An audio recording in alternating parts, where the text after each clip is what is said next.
They were combining prayer, bloodletting with leeches, herbal remedies, astrology. Oh, that sounds exactly like the holistic provider next door to me.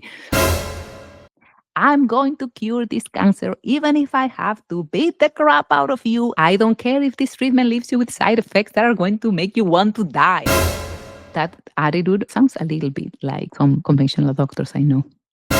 Why are scientists so opposed to spirit? Why are doctors so slow and stubborn about believing in the mind-body connection, even when now it's proven scientifically? The amount of data available to prove that the way you feel influences your response to treatment is outstanding.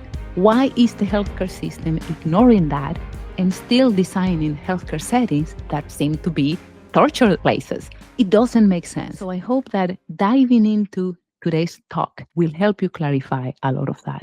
Whether you are a scientist who's reluctant to embrace this, or a spiritual seeker who cannot believe how blind scientists are, this talk is for you. Ready? Let's begin. Welcome to Body, Mind, and Spirit.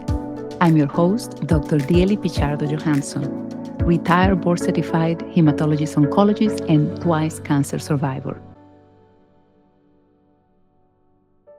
Let's talk about the history of medicine. Very early beginnings of medicine, we intuitively acknowledged that there was a connection between mind, body, and spirit. Now, fast forward a few hundreds of years, in fact, about 1,300 years, there was a long period of time when very little changed in medicine. Around the year 200 Common Era, Galen appeared, who expanded the Hippocrates theories about the humors and did some animal dissections to come up with a crude anatomy. And for about 1,300 years, that was medicine. Nobody dared to contradict Galen. Doctors were taking care of patients like if Galen was a religious doctrine. If you deviated from that, you were heretical. That attitude sounds a little bit like some conventional doctors I know. Arrive at the Middle Ages between the years 500 to 1400, medical knowledge was still extremely stagnant. Doctors really could not cure anything. It was all about making the patient feel better, comfort. They did it with a schizophrenic mixture of different things. They were combining prayer, bloodletting with leeches, herbal remedies, astrology. Say, oh, that sounds exactly like the holistic provider next door to me. Anyway, Renaissance medicine was the first glimpse at science.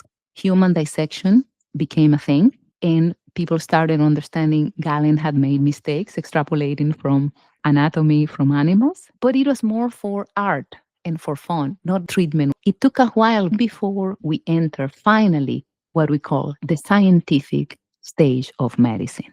And the scientific era of medicine starts way into the 18th century, correlating autopsy findings with symptoms. And then the greatest advancement of medicine was the germ theory.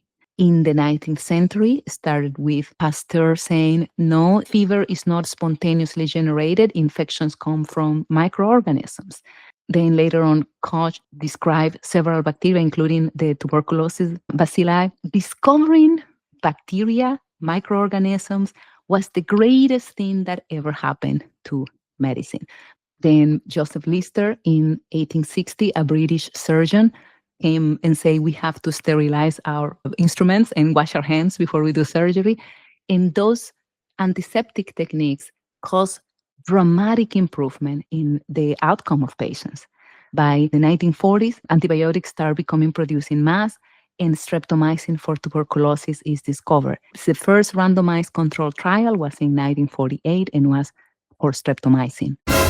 The nurse says, please stop for a moment and take this in. I know that antibiotics have done lots of bad things in the world. Doctors have abused them. We have messed up our microbiome. We have created resistance. But before we go attacking antibiotics, and let's not start about vaccines, let's take a minute to appreciate the dramatic change for humanity. In the year 1930, 1 in 6 kids didn't survive to the age of 1. They died most of the time because of an infection. And by 1949, the infant mortality rate had dropped in less than half.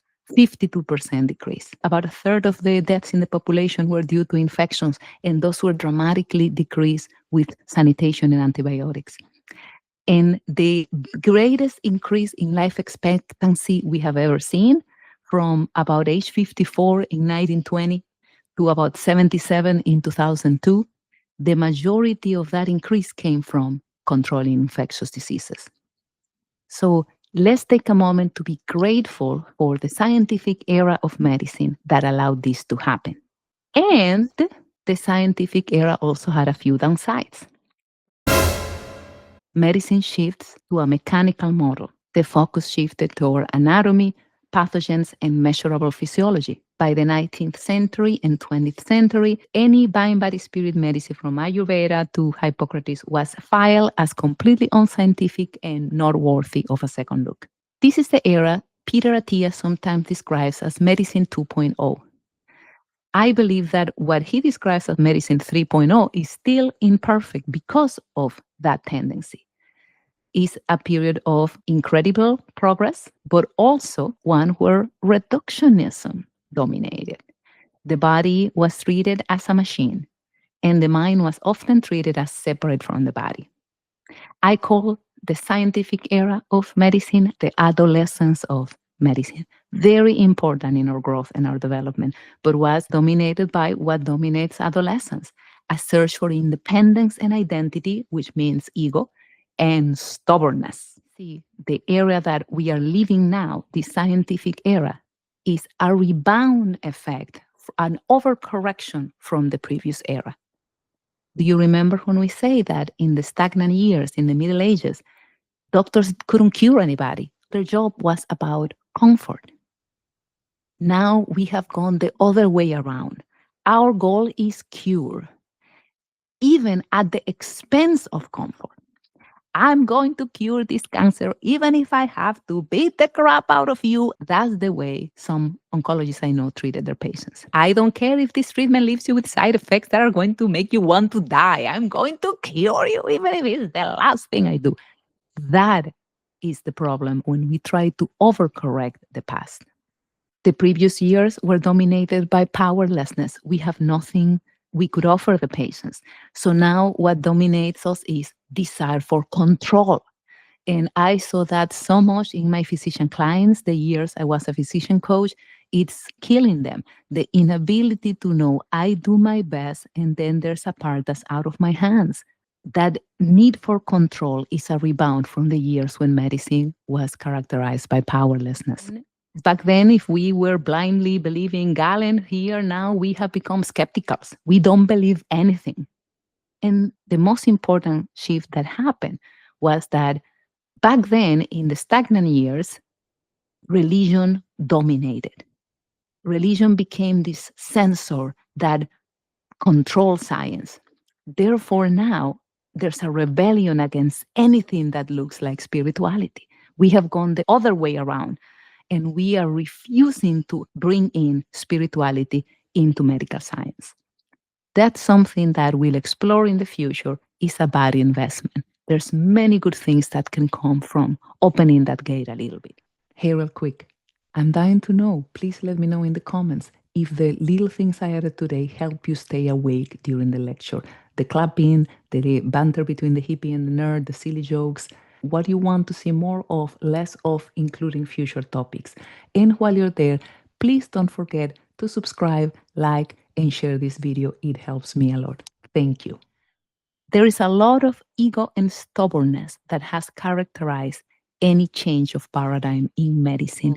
Discovering the germ era, that didn't come easy. Doctors went kicking and screaming. Doctors were outraged. How dare you? You're saying that invisible forces out of my control and that my senses cannot perceive are killing my patients? Obviously, you're crazy. Sounds a lot like the conversation we have now about how spiritual effects can influence your health.